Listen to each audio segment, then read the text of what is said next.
আসসালামু আলাইকুম। আমাদের এই কিউএনএ সলভ ভিডিওতে সবাইকে স্বাগতম। মূলত এই কোশ্চেনটা করেছিলেন শরীফুল ইসলাম।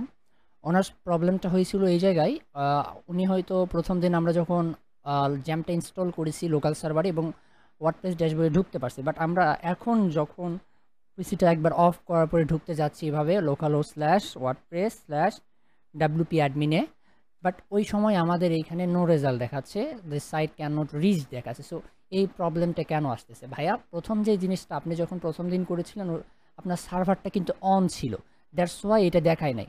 তো এখানে কিন্তু আপনার সার্ভারটা যদি অফ থাকে তাহলে এই প্রবলেমটা দেখাবে। এখন সার্ভারটা অন কিভাবে করবেন? আপনি চাইলে এই যে আমাদের শর্টকাট বাটন, এখান থেকে আপনি যাইতে পারবেন, আদারওয়াইজ উইন্ডোজ থেকে আমাদের জ্যাম্প কন্ট্রোল প্যানেলটাকে আপনি ওপেন করবেন, করে এখান থেকে অ্যাপাচি এবং মাই এসকিউএল দুইটাকে স্টার্ট করে দিবেন। যদি দুইটা স্টপ থাকে তাহলে কিন্তু আপনার এই প্রবলেমটা দেখা দেয়। এটা হওয়ার পরে জাস্ট একটা করে রিলোড দিবেন, তাহলে আপনি দেখবেন আপনার যে এই ড্যাশবোর্ডটা সেটা কিন্তু চলে আসবে। আপনি কিন্তু খুব সহজেই আবারও ওয়ার্ডপ্রেসে লগ ইন করতে পারবেন। এটা প্রত্যেক দিনই হবে। আপনার যেহেতু পিসি অফ করলে আপনার সার্ভারটা অফ হয়ে যাবে, তো সার্ভারটা মাস্ট বি অন করে দেন আপনাদের সার্চ করতে হবে।